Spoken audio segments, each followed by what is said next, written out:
নমস্কার বন্ধুরা, আপনাদের সঙ্গে আজকে আমি পাকা কুমড়োর একটা ইন্টারেস্টিং রেসিপি শেয়ার করার জন্য চলে এসেছি। কুমড়োটাকে ছোট্ট ছোট্ট পিস করে কেটে ভালোভাবে ধুয়ে নিলাম আর মিক্সিং জারের মধ্যে দিয়ে একটা পেস্ট বানিয়ে ফেললাম। এদিকে বড় একটা বোলের মধ্যে আমি গমের আটা নিলাম, তার মধ্যে কুমড়োর পেস্ট মিশিয়ে দিলাম।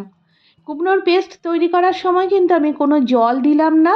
এরপর প্রয়োজন মতো লবণ দিয়ে আমি একটা আটার ডো তৈরি করে ফেললাম। কিছুক্ষণের জন্য রেস্ট খাওয়াতে দিলাম। তারপর রুটির লেচি করে কেটে নিয়ে শুকনো আটা দিয়ে বেলে নিলাম।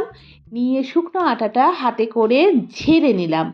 তারপর গ্যাস জেলে তাওয়া বসিয়ে ওই রুটি গরম তাওয়ায় দিয়ে খুন্তি করে হালকা ভাজার পর তার জালি দিয়ে সেঁকে নিলাম।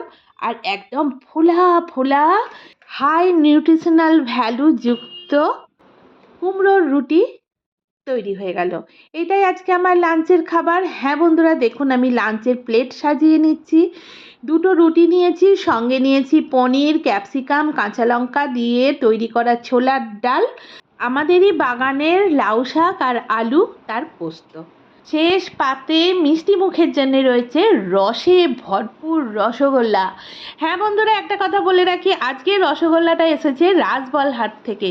দেখুন সাইজটাও ভীষণ বড়, ফ্রেশ হোয়াইট কালার আর রস একদম টুপ টুপ করছে। তো আর দেরি নয়, আমি এবার খেতে বসি। দেখা হচ্ছে পরের ভিডিওয়। টাটা।